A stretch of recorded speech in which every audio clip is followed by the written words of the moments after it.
This is Music Theory Fundamentals, Lecture 12. Today, we continue our discussion of diatonic triads. We'll be learning more about Roman numerals in major keys, focusing primarily on identifying root position diatonic triads in major keys and constructing root position diatonic triads in major keys. Let's get started. In Lecture 11, we learned that the triads below can be called by their chord symbol names, listed above each triad, or by their Roman numeral names, which correspond with the scale degree in the root. You'll see in the graphic below that we see C major indicated for our first triad, D minor for our second triad, E minor for our third triad, and so on. These are all chord symbols. But when we look underneath each triad, we see a major 1, minor 2, minor 3, major 4, major 5, minor 6, diminished 7, and major 1. We also learned that these are called tonic, supertonic, mediant, subdominant, dominant, submediant, subtonic, and tonic. In every major key, there is a major tonic triad built on the first scale degree, a minor supertonic triad built on the second scale degree, a minor mediant triad built on the third scale degree, etc. We see another example of this below in the key of F major. It's the same progression: major tonic, minor supertonic, minor mediant, major subdominant, major dominant, minor submediant, and diminished subtonic. This applies to every major key. We see it here with B flat major and G major. The chord symbols above are different, but the quality of the triads in succession is the same. Here are 3 F major triads. If you were to label these with a chord symbol, they would look identical. However, an F major triad has different functions depending on the key signature. In the key of F major, it's a tonic triad. In the key of C major, this F major triad is a subdominant triad. And in the key of B flat major, it's a dominant triad. They're all F major, but they have different functions as the key signature changes. When you are asked to identify a triad with a Roman numeral, you will always be given a key, because the key is the contexts. The key determines the function. For example, below we see a key of E major indicated. That's what the capital E, capital M is, with the colon next to it. Now we need to identify this triad with a Roman numeral that states the function of this triad in the context of the key of E major. To identify this with the correct Roman numeral, we need to find the root. We can see that this triad is in root position. We know that because we see space, space, space in closed position. Therefore, the root of this triad is A. What scale degree is an A in the key of E major? Let's count scale steps in our musical alphabet, starting on E. Why do we start on E? Because E is 1, E is tonic, E is the first scale degree in the key of E major. And we're going to end on A. Why do we end on A? Because A is the root of this triad. So our first scale degree is E. That's 1. our second scale degree is an F. That comes right after E in our musical alphabet. Then we have our third scale degree, that's a G. And our fourth scale degree, that's an A. Since A is the root of this triad, A is where we stop. A is the fourth scale degree. Therefore, this is a 4-chord, also known as a subdominant. That's the Roman numeral we need to place under the triad next to our indicated key of E major.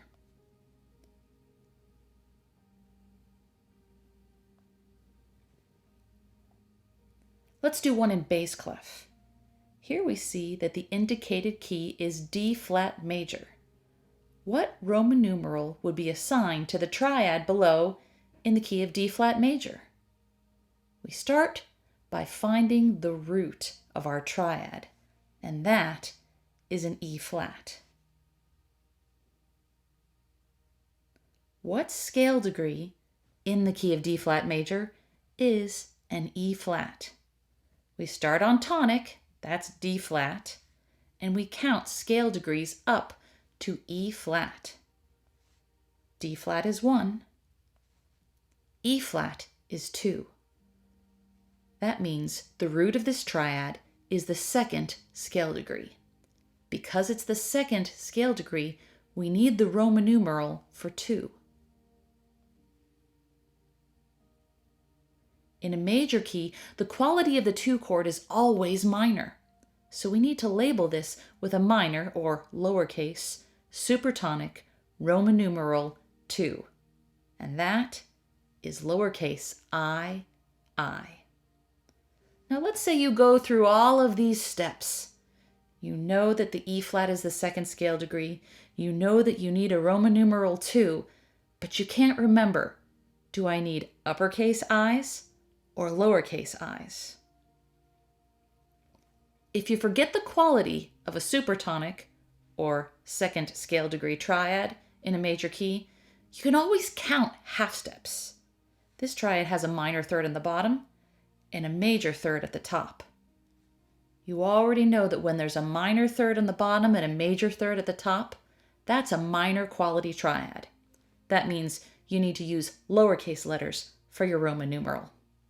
This will apply to any triad. If you find the Roman numeral, but you forget whether it's capital letters or lowercase letters, just count your half steps. That will tell you the quality. Then you'll know the answer.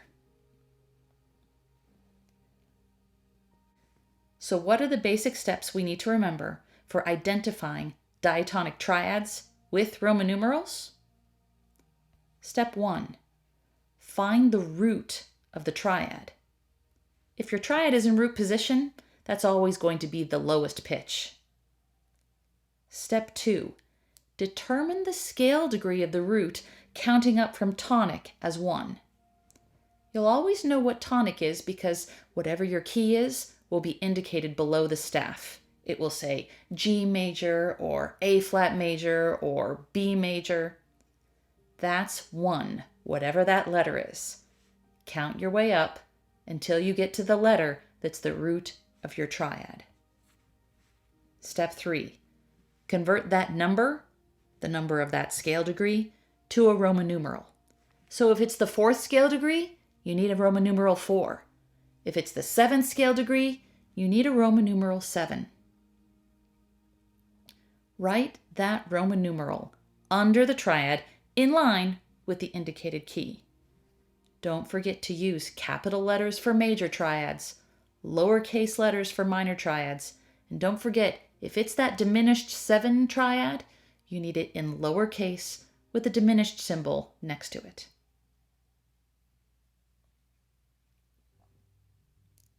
Now that we've learned how to identify diatonic triads with Roman numerals, let's spend some time learning how to construct diatonic triads with Roman numerals. Before, we were given the key and the triad. We found the Roman numeral. Now, we will be given the key and the Roman numeral. We will build the triad.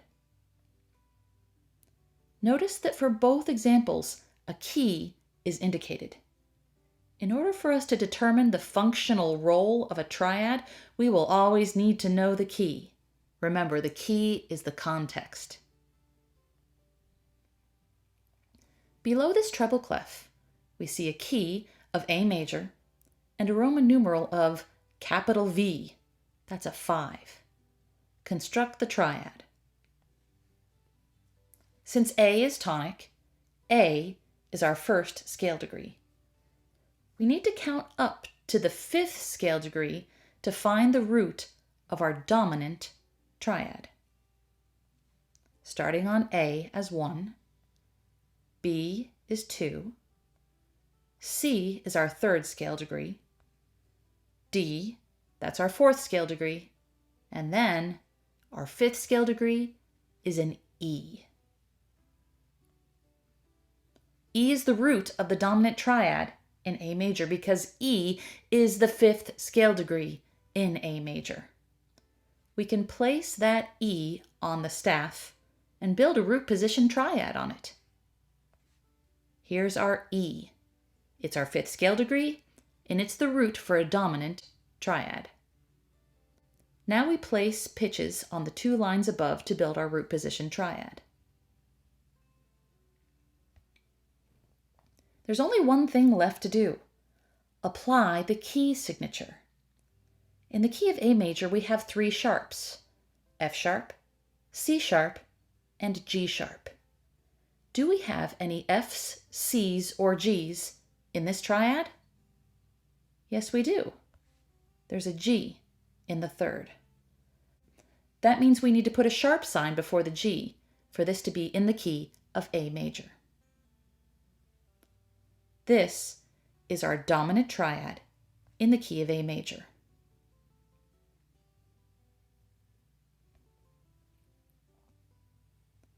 Now let's do one in bass clef. The indicated key is E flat major, and the Roman numeral indicates a subtonic triad. That's our diminished 7 chord. Since E flat is tonic, E flat is our 1st scale degree. We need to count up to the 7th scale degree to find the root of our subtonic triad. E is 1, F is 2, G is our 3rd scale degree, A is the 4th scale degree, the 5th scale degree is a B, the 6th scale degree is a C, and finally, our 7th scale degree is going to be some kind of D. You might be concerned that we haven't been looking at our key signature yet. That's okay. As long as you're going through the letters of the alphabet, you'll be on the right step. The key signature is applied at the end. D is the root of the subtonic triad in E flat major because D is the 7th scale degree in E flat major. And here's a little tip. If you don't feel like counting up 7 from E, you can always count down 1. Remember our rule of 9s? It can apply here also. We can place that D on the staff and build a root position triad on it. Here's our D, and here is the root position triad with a D as the root. Don't forget the last step. Apply the key signature. In the key of E flat major, we have 3 flats: B flat, E flat, and A flat. Do we have any B's, E's, or A's in this triad? As a matter of fact, we do. There's an A in the 5th, so we need to put a flat sign in front of it. Now we have successfully built a diminished 7, a diminished subtonic triad in the key of E flat major. Let's review the steps we need to take for constructing diatonic triads with Roman numerals. Step 1. Count the scale degrees, starting with tonic as 1. Remember, tonic is your indicated key signature. that will show up below the staff. End on the scale degree indicated by the Roman numeral. This is the root of the triad. So if your Roman numeral is a 6, then you'll end on the 6th scale degree. If your Roman numeral is a 3, you'll end on the 3rd scale degree. That will tell you the root of your triad. Step 3, place that pitch, the root of your triad, on the staff. Step 4, build a triad on that root. If it's in root position, you'll build line, line, line, or space, space, space. Step 4, this is our final step. Apply the indicated key signature. Whatever key signature is indicated below the staff, that's the key signature you apply to any pitches on the staff. In this lecture, I provided 2 examples for identification and 2 examples for construction of root position diatonic triads with Roman numerals. Be sure to practice these on your own with the websites provided in class so that you feel completely comfortable with the concepts we learned today.